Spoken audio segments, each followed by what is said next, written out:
Barrett Hale adjusted the platinum Rolex on his wrist while guiding a glossy black Rolls-Royce Phantom through the heart of downtown Seattle.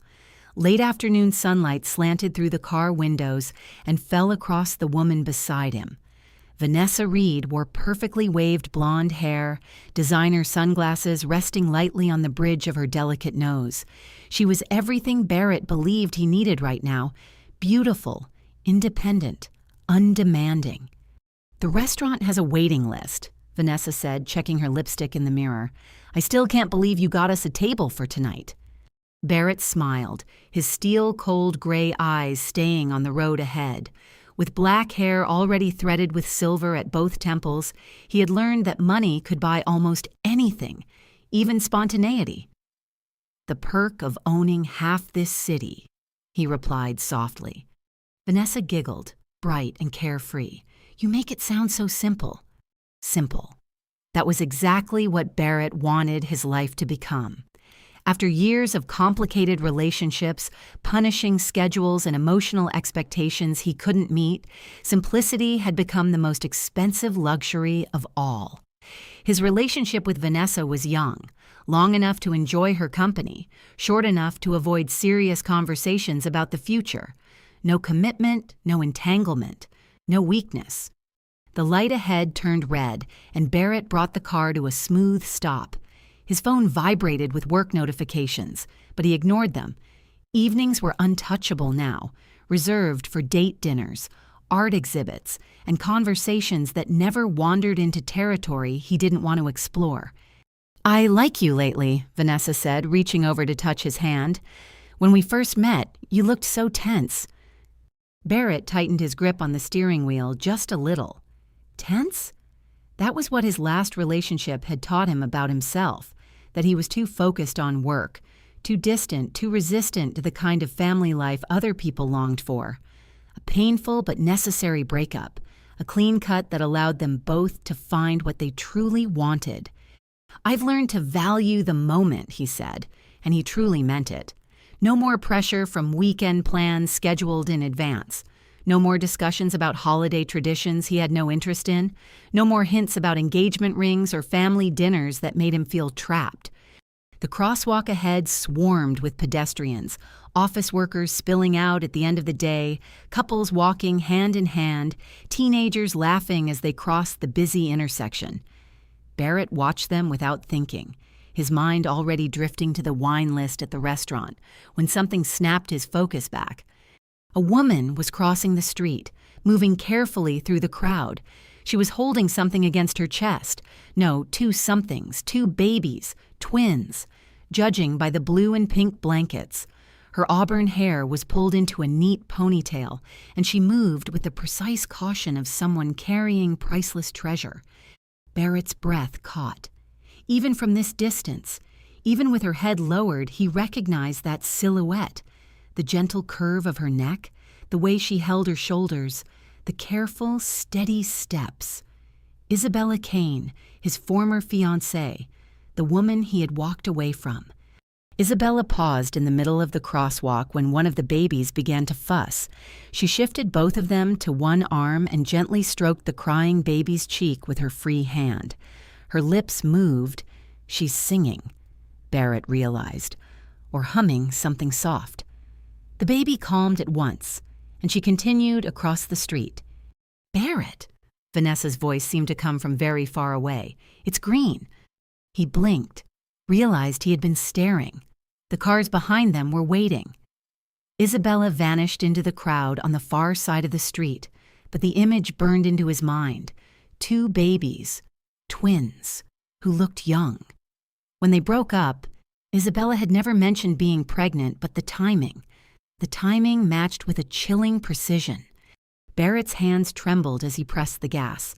Had Isabella been pregnant when they split up? Had she known and chosen not to tell him? Or had she found out afterward and decided to handle it on her own? The questions piled up, each one more unsettling than the last. Yet beneath all of them lay a single brutal realization. The woman he once thought he understood had become a mother. She was raising two babies, possibly his children, without him. And she looked peaceful, serene, like someone who had found exactly what she was born to do. "You look like you just saw a ghost," Vanessa said, watching his face with concern. "Do you know that woman?" "Sorry," Barrett forced a smile. "I'm just thinking about work." But he wasn't thinking about work. He was thinking about the conversation they had the night before they broke up. When Isabella mentioned wanting to build a family, he had been honest, brutally honest, about how he had no interest in children. He had told her he couldn't give her the family life she wanted, that in his world, family was a fatal weakness. She had listened in silence, nodded, and the next morning agreed that they weren't right for the long term.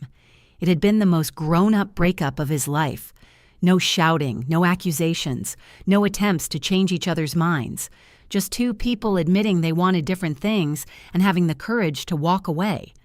But now, seeing her with those babies, Barrett wondered whether being grown up really meant a kind of cruelty, a loneliness that could hollow a man out. He parked in the restaurant lot, his hands still not steady. Vanessa checked her lipstick again, eager for the night ahead. She represented everything he believed he had chosen: beauty without complication, companionship without expectation, pleasure without responsibility. So why did his chest feel so empty? Why did the sight of Isabella humming to two babies make the simple life he had worked so hard to build suddenly feel terrifyingly hollow? As he handed the keys to the valet, one question echoed through his mind. Were those babies his children? And had the woman he abandoned been pregnant when he turned his back and walked away? If this story touched your heart, please press like and share to spread the feeling. Don't forget to subscribe to the channel so you won't miss the next surprising stories. Dinner was a disaster. Barrett sat across from Vanessa in the most luxurious restaurant in Seattle, surrounded by candlelight that shimmered like captured stars and the smooth drift of classical music. Yet his mind was nowhere near the table. He nodded at the right moments when Vanessa spoke, offered a smile in the right places when she laughed, but his gray eyes were hollow. Everything she said passed through him like smoke. All he could see was auburn hair tied back in a ponytail, slender hands clutching two tiny lives close, lips moving in a lullaby in the middle of a crowded crosswalk. "Are you okay?" Vanessa asked for the third time. Barrett blinked and looked down at the steak in front of him, barely touched. "I'm sorry. I'm not feeling well. Let's go home." Vanessa studied him for a long time, then nodded without saying anything else. Maybe she'd felt something shift inside him from the moment that light turned red. Maybe she'd seen the way his gaze froze as he looked through the windshield. Maybe she knew she'd lost him before they ever stepped into the restaurant. The drive back to Vanessa's place was so silent it felt suffocating. Barrett pulled up in front of her building, and for the first time, he didn't kiss her goodbye. "Thank you for tonight," he said, his voice polite and distant, the way he spoke to a business partner. Vanessa looked at him for one long beat, then opened the car door and stepped out without looking back. The next morning, Barrett called her. The conversation was brief, only a few minutes. He said the words any man says when he ends a relationship. "It's not your fault. I need some time alone. You deserve more than this." Vanessa didn't ask why. She didn't cry. She didn't demand an explanation. She went quiet for a moment, then spoke softly. "I understand. I saw it." "Saw what?" Barrett asked, though he already knew. "At the red light, the way you looked at her. You weren't here anymore. Barrett, maybe you were never really here." Then she hung up. Barrett sat motionless in the darkened penthouse, the phone still pressed to his ear even though the line was dead. Vanessa was right. He had never really been here. He had been living someone else's life, playing the role of a man he thought he should become. Night fell. Barrett didn't turn on a single lamp. He sat in the leather chair by the window, Seattle glittering below like a field of scattered diamonds, a glass of whiskey in his hand. But he didn't drink. Darkness wrapped the vast penthouse, the same way emptiness was wrapping his mind and tightening its grip. Isabella's image kept looping, sharp down to the smallest detail, the way she tilted her head when one baby cried, the way she stopped in the middle of the moving crowd, the way she sang with lips that barely made a sound, and yet the child understood, the way she walked with such care, as if she were carrying the whole world in her arms. In the night, the phone vibrated. A message from Isabella with a photo? No, wait, the transcript has him calling his right-hand man. The next morning, Barrett picked up his phone. Declan Voss's number already waiting on the screen. For years, Declan had been his right hand, the only man Barrett trusted completely in an underworld soaked in betrayal, the one who had helped him build an empire from nothing, the one who knew his darkest secrets and never opened his mouth. Barrett hit call. "Declan!" His voice was rough. "Boss!" Declan answered immediately, though it was early. "What is it?" Barrett went silent for a beat, then said, "Find Isabella Kane. Everything about her current life, and the children." The line went quiet, 1 beat, 2, 3. In years of service, Declan had never heard his boss's voice shake like that. He had never heard Barrett Hale, the man who made all Seattle tremble, speak a name in a tone that sounded like fingers pressed to an unhealed wound. "Understood," Declan said, asking nothing more. Barrett ended the call and sat there in the dark, waiting. The whiskey glass remained full in his hand. He couldn't swallow a drop. His stomach twisted with something he didn't want to name: fear, hope, guilt, all of it blending into a storm with no way out. In the morning, the phone vibrated. Barrett grabbed it before the second ring could even sound. Declan. "Boss," Declan began, his voice steady like he was reporting an ordinary deal. "Isabella Kane. She's currently living in a 1-bedroom apartment in Capitol Hill. The area isn't terrible, but it isn't wealthy either." Capitol Hill. Barrett closed his eyes. She had lived with him in this penthouse. Now she was in a 1-bedroom apartment. "What does she do?" Barrett asked. "Part-time at a small cafe. She only works when someone can watch the babies. Her income isn't enough to call stable." Barrett tightened his grip on the phone until the casing creaked. "And the kids, twins, a boy and a girl, Finley and Clara. Young. Finley, Clara." Barrett repeated the names in his mind, feeling them roll through him like rough pebbles. His children, maybe his children young. If he counted backward, Isabella had been pregnant when they broke up. She had been pregnant when he told her family was a weakness. She had been pregnant when he turned his back and walked away. "Is there anything else?" Barrett asked, his voice squeezed thin. Declan hesitated longer than usual. No father's name on the birth certificates for both children. She registered as a single mother. Barrett shot to his feet, nearly knocking over the whiskey. No father's name. She hadn't written his name. She hadn't demanded anything.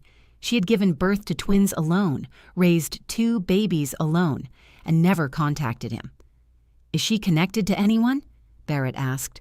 "Family, friends, anyone in my world?" Declan answered at once. "No, not a single person. She's never reached out for help from anyone, no lawyer, no intermediary, no messages, not one word." Barrett lowered the phone, but he still held it, gripping it so hard his knuckles went white. "She didn't even try to get help," he whispered, sounding like he was talking to himself more than to Declan. "Not once. She could have come to me. She could have demanded child support. She could have used the babies as leverage to ruin me in the underworld, where any weakness is a deadly weapon. But she didn't. She chose silence. She chose to carry it all by herself. She gave birth alone, stayed up through the nights alone, worked part-time to feed 2 mouths, and never spoke a single word of resentment. Why? Barrett stared out at the night sky as it began to turn the dull gray of dawn. A woman with every reason to destroy him had chosen silence, and he didn't know whether that made him feel more relieved or more shattered. Isabella Kane nudged open the door of her small apartment with her shoulder, both arms still wrapped tightly around the twins, asleep and heavy with milk dreams. She moved gently through the familiar darkness, her steps making no sound, her breathing steady and careful. As a single mother had taught her the art of silence, she laid Finley into the crib first, then Clara. As if by instinct, the two babies reached for each other, even in sleep, their tiny fingers threading together. "They've done that since they were in your womb," the ultrasound doctor had told her. "They always cling to each other, as if they're afraid of being separated." Isabella stood there for a moment, watching them sleep beneath the soft glow of a star-shaped nightlight she'd bought at a thrift store. The apartment was so small she could stand in the center and touch both opposite walls, one bedroom, a kitchenette corner, a cramped bathroom, walls painted a pale yellow that she'd rolled on herself during the last months of pregnancy when her belly was too big for her to bend, but she'd done it anyway.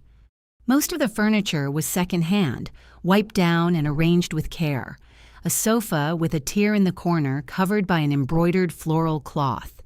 A small dining table with two mismatched chairs. A bookshelf she'd built herself from pallet boards she'd hauled from behind a supermarket. This place was the complete opposite of the luxury penthouse she once lived in. No floor-to-ceiling glass overlooking Elliott Bay, no marble counters or smart home system that answered to a voice, no expensive wine, no dinner served by a private chef. But this place was hers, every item chosen carefully, every small corner arranged with love, and most important of all, this place had warmth, the warmth of a real home. Isabella lowered herself into the rocking chair beside the crib, her body worn down after a long day of work and a walk home carrying two babies in her arms. She closed her eyes, and as it did every night, memory came flooding in without permission. Young, tires screaming, metal crashing into metal, her mother calling her name in the last heartbeat of time, then silence, a silence that stretched across the rest of her life. A car accident had taken both her mother and father on a rainy night, leaving young Isabella alone in the world. St. Mary's Orphanage on the outskirts of Seattle became her home, nights of crying alone in the shared dorm room, trying not to make a sound because she was afraid of disturbing the other children, days spent waiting by the window, hoping someone would come and say they wanted her. A family finally arrived. Isabella thought the nightmare was over. She was wrong. The people who adopted her didn't do it out of love. They did it for the stipend, and because they wanted free help. She was a charity burden. They reminded her of that often. Every meal, every set of clothes, every night she slept under their roof was a debt she owed. There were no beatings. The wounds were invisible, but they cut deeper than any blade. Isabella left with a backpack and a small amount of money. She studied and worked jobs at once, waiting tables in the morning, cleaning offices in the afternoon, washing dishes at a restaurant at night. She slept hours a night and drank black coffee to stay awake for exams. She graduated college with a decent degree and permanent shadows beneath her eyes. Isabella was working as a server in an upscale Italian restaurant when she met him, Barrett Hale, the man who walked in wearing a flawless black suit and steel-cold gray eyes. The man who made the whole restaurant fall silent when he appeared. The man who looked at her, only her, as if she were the only person in a crowded room. Their relationship was something no one expected, a waitress and the mysterious owner of half the city. But Barrett didn't look at her like a server. He looked at her as if she were the most precious thing he'd ever touched. Years of happiness that felt like a dream. Barrett proposed on the penthouse rooftop beneath a sky scattered with stars, with a diamond ring so large she nearly dropped it. She had said yes. She had believed that at last. She had found where she belonged. Then the fateful night came. They were lying in bed after a romantic dinner when Isabella brought up children. She wanted a family. She wanted babies with his black hair and maybe her green eyes. She wanted to give her children what she had never had. Barrett froze, and when he spoke, his voice was ice. In his world, family was a fatal weakness. He couldn't give her that life. They broke up the next night, no drama, no tears, no fighting, just two adults sitting across from each other, admitting they wanted different things. Isabella gave the ring back. Barrett didn't try to hold her. She packed her things and left in the night, as if she had never existed in his life at all. Later, Isabella stood in the bathroom of a temporary rented apartment, staring at a pregnancy test with 2 clear red lines. She cried, not from sadness, not from fear. She cried because for the first time in her life, she was going to have someone who belonged to her, someone she could love without conditions, someone who would never leave her. She had thought about telling Barrett. She'd picked up her phone a dozen times. But then she remembered the look in his eyes when he talked about family, the coldness, the finality. Family is a weakness. He had made his choice, and she would respect it. She would not force anyone to become a father when he didn't want to be. She would not bring her children what she had endured. A reluctant father was worse than no father at all. Isabella opened her eyes and returned to the present. Finley was sucking his thumb in his sleep. Clara shifted slightly, lips moving as if she were dreaming about her next feeding, her 2 tiny angels.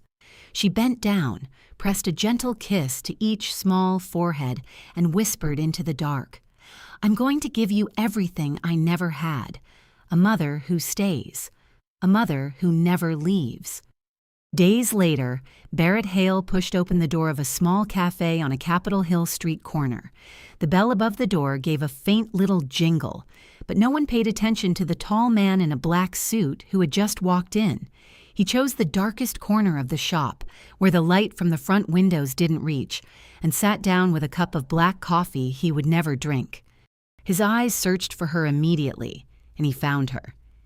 Isabella stood behind the counter in a worn brown apron, her auburn hair tied neatly at the nape of her neck. She was making a latte for a customer, her hands quick and practiced.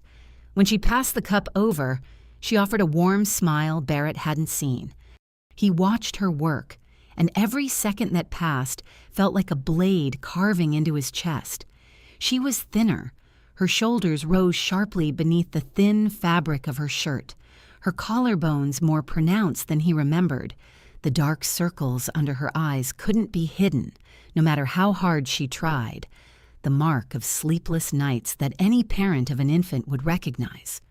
Her hands, the hands that had once been soft and held by his every night, were rough now, small cracks at the tips of her fingers, but she still smiled at every customer, at every complicated order, at every unreasonable complaint.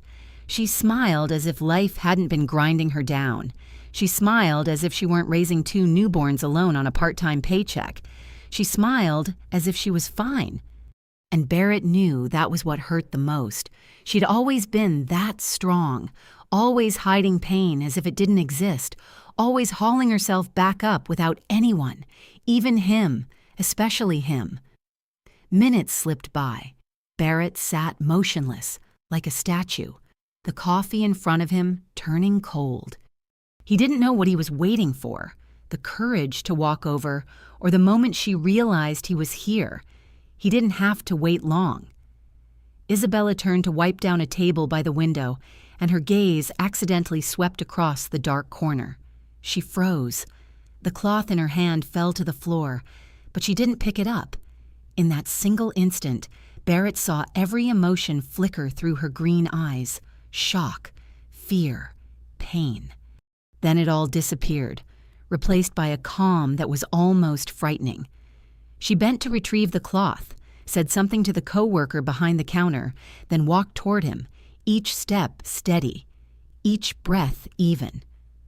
She sat down across from him, as if this were only an ordinary meeting between 2 people who used to know each other. "Barrett," she said, her voice perfectly level.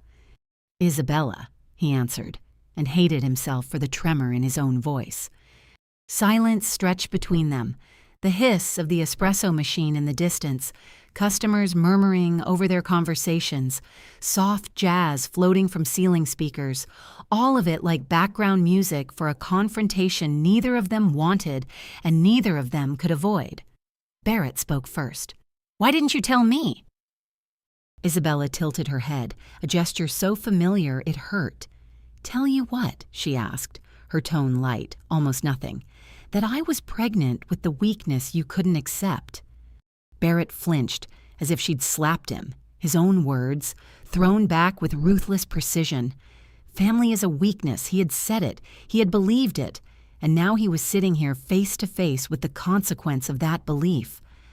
"I had a right to know," he said, fighting to keep his voice steady. "I had a right to know I have children." Isabella held his gaze for a long moment, her green eyes not shifting by a fraction.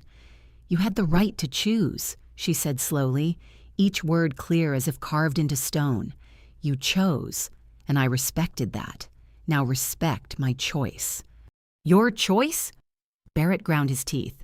"To raise them alone, to live in a cramped apartment, to work yourself to exhaustion while I can provide everything. Don't you owe me an explanation?" Isabella didn't answer right away. She looked down at her roughened hands, then lifted her eyes to him again, that same frightening composure on her face. "I don't owe you anything, Barrett. You made it very clear what you wanted, and it didn't include a family. I'm not going to force someone to be a father when he doesn't want to be. I'm not going to turn my children into a burden in anyone's eyes. I lived my whole life as a burden. My children will never have to taste that feeling." Barrett wanted to argue, wanted to say he had changed, wanted to say he would never see his children as a burden, but he knew he had no right. Not now, not after silence. "I want a DNA test," he said instead of everything he wanted to say. Isabella nodded without hesitation, as if she had expected the request. "Fine." Barrett blinked, startled by how quickly she agreed. "You're not going to fight it." "Why would I?" Isabella asked, still unnervingly calm. "They deserve to know who their father is, even if that man never wanted to be a father." She stood up, smoothing the front of her worn apron. "Send me the address of the lab. I'll bring the babies in." Then she turned and walked away, back to the counter, as if the conversation had never happened. No asking for money, no demands, not a single bitter word, not a single tear. Barrett sat there, watching the narrow line of her back, and a brutal truth settled over him. He had braced himself for anger, for accusations, for demands and leverage. He hadn't prepared for silence, for calm acceptance, for the way she looked at him as if he were nothing more than a stranger, and that hurt him more than any accusation ever could. The white envelope had been sitting on Barrett's desk for hours. He stared at it as if it held a bomb that could detonate at any moment. The DNA results, the answer to the question that had haunted him, the answer that could change everything or change nothing at all. Finally, Barrett picked up the envelope and tore it open with one decisive motion. His gray eyes skimmed the technical lines, the numbers and medical terms, until they stopped on the final conclusion. Probability of paternity, high. Finley Kane and Clara Kane are the biological children of Barrett Hale. The paper trembled in his hand, not from wind, not from cold, but because the hands of a man who had once ordered enemies executed without hesitation were shaking like a child's. He was a father.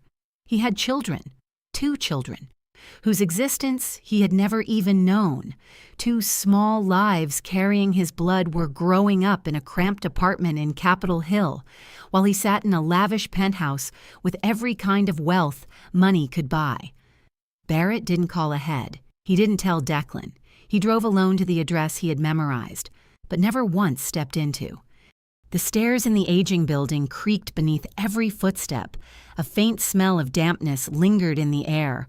The hallway light flickered as if it were about to die. Barrett stood in front of the apartment, his hand curling into a fist, then loosening, then tightening again. At last, he knocked. Isabella opened the door without looking surprised, as if she'd known he would come. She stepped aside and said nothing, a silent invitation into her world. Barrett crossed the threshold and stopped. The apartment was smaller than he'd imagined, smaller than the walk-in closet in his penthouse, but it was cleaned down to every corner. Baby toys were neatly gathered in a wicker basket beside the sofa. Tiny clothes were folded into precise squares on a small chair on the pale yellow wall. Butterflies and stars cut from colored paper were pasted everywhere, clearly made by Isabella's own hands. Nothing was expensive, nothing was luxurious, yet everything radiated love poured into the smallest details. Barrett realized his million-dollar penthouse didn't have this warmth, the warmth of a real home where love lived in every object, every corner, every childlike scrap of color on the wall. "They're sleeping," Isabella said quietly, pointing toward the crib by the window. "But they'll wake soon. Clara gets hungry around this time." Barrett moved closer to the crib, as if pulled by a spell, and he saw them for the first time, truly saw his children, not through a windshield, not from far away, but here, less than a step from him. Finley lay on the left, his face solemn even in sleep, soft black hair like velvet, and when the baby opened his eyes, maybe sensing a stranger's presence, Barrett felt as if lightning struck him clean through, gray eyes exactly like his, cold, watchful, measuring. Finley didn't smile. A baby stared up at the unfamiliar man beside the crib, as if weighing whether he could be trusted. Clara lay on the right, the complete opposite. She opened her eyes after her brother, but her reaction couldn't have been more different. Her green eyes, her mother's eyes, lit up like two stars. A wide grin spread across her chubby little face, and before Barrett could even react, Clara stretched her tiny arms toward him, her little fingers opening and closing, as if she wanted to be held. Barrett wanted to touch his child. He wanted to lift her up and gather her against his chest. He wanted to feel the warmth of a small life that carried his blood. But he couldn't. Hands that had signed million-dollar contracts, hands that had held a gun without trembling, hands that had done everything necessary to build an empire, now hung stiff at his sides. He was afraid he would hurt her, afraid he was too rough, too rigid, too unfit for this role, afraid he would ruin everything the way he had ruined before. "I'll transfer money," Barrett said, his voice rough. "Set up accounts for them. They'll have everything. The best private schools, the highest level medical insurance, anything they need." Isabella leaned against the kitchen doorway, arms folded, watching him with an expression he couldn't read. "I don't need your money," she said, calm but firm. "I've managed fine without it." Barrett turned to face her, frustrated and helpless. "Then what do you need? I can give you anything. A new home, a new car, help around the house, a nanny. Just tell me." Isabella didn't answer right away. She looked at him for a long moment, then at the two babies in the crib, then back at him. When she spoke, her voice was clear and firm. "I don't need anything from you, Barrett. Nothing at all." She stepped closer, stopping in front of him, her green eyes meeting his gray ones without flinching. "But if you want to be their father, prove it, not with money, with time, with presence, with the things you said you couldn't give." Then she turned and walked toward the kitchen, as if the conversation were over. "Now I have to feed them. You know the way out." Barrett stood there a moment longer, watching Finley still studying him with those cautious eyes, watching Clara still reaching for him with that unbroken smile. Then he turned and walked out of the apartment, the door clicking shut behind him. He had built an empire from nothing. He had conquered enemies who seemed impossible to defeat. He had done everything necessary to become the most powerful man in Seattle. But the greatest challenge of his life wasn't any of that. It was earning the trust of two babies and the woman he had left behind. And for the first time in his life, Barrett Hale didn't know whether he could succeed. Barrett Hale began showing up at the small Capitol Hill apartment, steady as a board meeting schedule. He arrived in perfectly tailored suits, wearing the confidence of a man who had conquered Seattle's underworld. And every time he left, he looked like someone who had barely survived a battle he'd lost badly. The first diaper change was a disaster Barrett would never forget. Isabella was busy in the kitchen preparing a bottle when Finley started crying with that unmistakable sound that meant his diaper needed changing. Barrett looked down at the baby, then at the clean diaper already laid out on the table, then back at the baby. He had negotiated contracts worth millions of dollars. He had faced the most dangerous enemies without so much as a tremor. How hard could a diaper be? Very hard, as it turned out. The moment Barrett opened the dirty diaper, Finley, as if he'd been waiting for precisely this moment, launched a perfect attack, a tiny fountain shot straight up and hit the expensive suit Barrett was wearing. He froze, staring down at the wet stain spreading across high-end cashmere. Finley stared back with innocent gray eyes, as if he didn't understand why the grown man looked like that. From the kitchen came the sound of Isabella trying to hold back laughter and failing. Feeding wasn't any better. Clara, the baby who was always so welcoming to him, turned out to be a warrior when it came to meals. Barrett carefully brought a spoonful of puree toward her mouth, convinced everything was going smoothly. Clara opened up, took the spoonful in, and then, in a movement so fast Barrett couldn't react, she blasted it right back out. His crisp white shirt was now stained orange with sweet potato. There was a smear on his face. His hair had some too, and Clara giggled as if this were the funniest game in the world. Barrett sat there like a statue, the spoon still hovering in midair with no idea what to do next. Getting the babies to sleep was the hardest challenge. Isabella usually sang softly and the babies would be out. That's simple. Barrett decided to try. He picked Finley up, patted the baby's back, and began to sing. The problem was, Barrett's voice was a deep bass, the kind built to give orders in rooms full of dangerous men, not to lull an infant to sleep. The tune he chose was a lullaby he vaguely remembered from childhood, but coming from him, it sounded like a death sentence. Finley's eyes flew wide, horror written across his tiny face, and then he started to cry. Finley's crying woke Clara. Clara cried too. The two babies cried in unison, a chaotic chorus that echoed through the small apartment. Minutes later, there was a knock at the door, a neighbor complaining. Isabella had to step out to apologize while Barrett stood inside holding a screaming baby in each arm, looking like a man who was drowning. Playing with them was even worse. Barrett didn't know what to do. He sat on the floor across from Finley and Clara and stared at them like he was in a board meeting without an agenda. The babies stared back.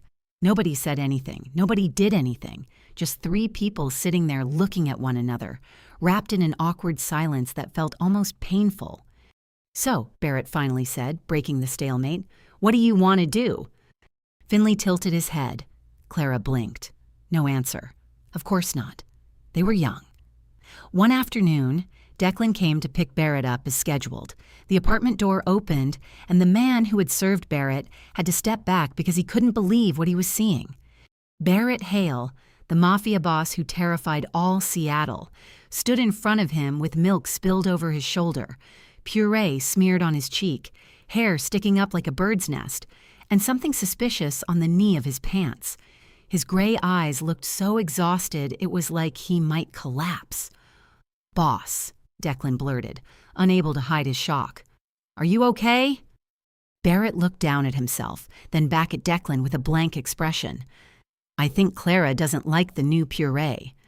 That was all he said before he walked past the door, leaving Declan standing there trying to process the sight of his boss being completely defeated by two babies. Every sign suggested Barrett would quit. He wasn't made for this. He didn't have a father's instincts. He didn't know how to talk to babies, didn't know how to play with them, didn't know how to do anything besides make money and give orders. This wasn't his world. But the next day, Barrett came back, and the day after that, and the day after that. What Isabella didn't know was that late at night in his dark penthouse, Barrett sat in front of his laptop watching YouTube videos with titles like "How to Change a Diaper for Beginners and Common Mistakes When Feeding Your Baby Solids." He called Dr. Harlan, the Hale family's private physician, and asked the questions any new father would ask, but Barrett was too ashamed to ask Isabella directly. And most surprising of all, he secretly signed up for a parenting class in the suburbs where no one recognized him. He wore a baseball cap pulled low to hide his face, sat among nervous young fathers waiting for their first child, and listened like this was the most important meeting of his life. Isabella stood in the kitchen doorway, watching Barrett struggle to feed Clara for the third time that day. The puree was still flying everywhere. Another shirt was still being ruined, and Clara was still laughing as if this was the greatest game in the world. He was failing spectacularly. That was obvious to anyone with eyes, but he didn't quit. Day after day, he still showed up, still tried, still absorbed failure with a patience she never expected him to have. And that, Isabella realized quietly, was the one thing she had never expected from the man who once told her he couldn't give her a family. Weeks passed, and Barrett Hale was no longer a man completely helpless with 2 infants. He was still slow when it came to changing diapers, taking longer for a task Isabella could finish quickly, but at least Finley no longer had a chance to ambush him because Barrett had learned how to shield himself. Feeding was still a messy battle with puree flying everywhere, but most of it made it into the babies' mouths instead of onto his shirt. And most surprising of all, Clara actually liked his deep bass voice. The little girl would settle in his arms, her eyes slowly drifting shut as he hummed tunes that weren't quite songs, and she'd fall asleep. Barrett didn't understand why, but he didn't complain. On an ordinary evening, Barrett was sitting on the floor feeding the babies dinner. Clara sat in her high chair, eagerly opening her mouth whenever the spoon approached, still spraying a few little bursts now and then, but that was normal. Finley sat across from him, letting Barrett feed him, but keeping an invisible distance. In weeks, the baby boy had never let Barrett hold him. He'd never reached for him the way Clara did. He had never smiled at him. Finley accepted Barrett's presence as a fact that couldn't be changed. Nothing more. Those gray eyes, so identical to Barrett's, always watched him with caution, with judgment, as if waiting for the moment Barrett would leave. Barrett brought the last spoonful to Finley's mouth, and the baby opened up and took it obediently. "Good job," Barrett said softly, in the voice he had learned to soften around the babies. "All done." Finley looked at him, and then, with no warning at all, the baby reached for him. Barrett froze. The spoon clattered to the floor, but he didn't hear it. All he could focus on were those tiny hands reaching toward him, little fingers opening and closing, asking to be picked up. He glanced at Isabella in the kitchen doorway, as if seeking permission. She gave a small nod, her green eyes wide with unmistakable surprise. Barrett carefully lifted Finley out of the high chair and settled him into his lap. This was the first time Finley had allowed him this close.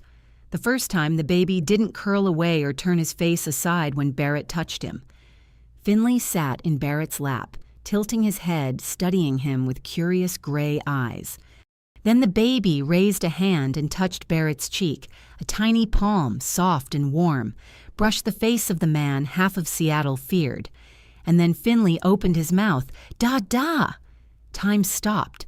Barrett couldn't breathe, couldn't think, couldn't do anything except sit there with his son in his lap and feel the world shift on its axis. "Da-da."